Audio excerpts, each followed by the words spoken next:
नागपुर के ऐतिहासिक भोसला राजवाड़े में हड़पकिया यानी मस्करिया गणेश उत्सव की परंपरा आज भी पूरे वैभव के साथ जीवित है। इसी उत्सव में आज महाराष्ट्र के भाजपा नेता आशीष शेलार पहुंचे और गणपति बप्पा की आरती उतारी है। सन 1787 में नागपुर के भोसला राजवाड़े से प्रारंभ हुई हड़पकिया मस्करिया गणेश उत्सव की परंपरा आज 248 वर्षों बाद भी वैभव से जीवित है।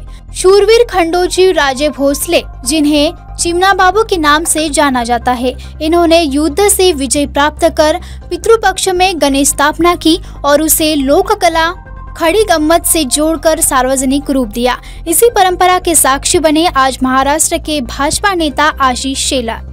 नागपुर पहुंचे आशीष शेलार ने गणपति बप्पा की आरती उतारी और भक्तों के साथ श्रद्धा बांटी। इस अवसर पर आशीष जायसवाल भी मौजूद थे। आरती के बाद मीडिया से बातचीत करते हुए आशीष शेलार ने कहा कि महाराष्ट्र सरकार ने इस वर्ष गणेश उत्सव को राज्य महोत्सव घोषित कर परंपरा और आस्था को नए गौरव के साथ जोड़ा है।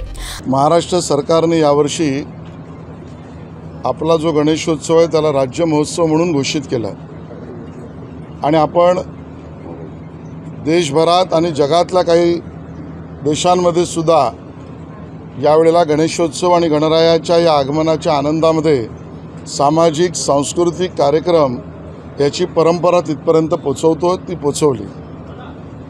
आणि मग मुंबईमध्ये ज्यावेळेला श्रीमंत राजे मुदोजी राजे भोसले यांची माझी भेट झाली त्यावेळेला ही एक ऐतिहासिक परंपरा 238 वर्षाची परंपरा असलेला हा मस्करिया गणपती जो नवसाला पावणार आहे याची आख्यायिका आणि परंपरा माझ्या लक्षात आली आणि म्हणून गणरायाच्या चरणी नतमस्तक व्हायला आणि राज्य महोत्सव राज्याने केल्यानंतर या पद्धतीची विशेष ज्याची ओळख आहे अशा गणेशोत्सव गणरायाच्या बाबतीत राज्य सरकारने नोंद घ्यावी, त्याबद्दल कार्यक्रम यापुढे करावेत आणि जगभरासमोर या सगळ्या माहिती याव्यात, हाही त्याच्या मागचा हेतू होता।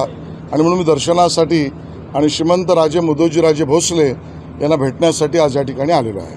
आस्था और संस्कृति का यह संगम नागपुरकरों के दिलों में आज भी गूंजता है और यह गणपति भक्तों की मनोकामनाएं पूरी करता है।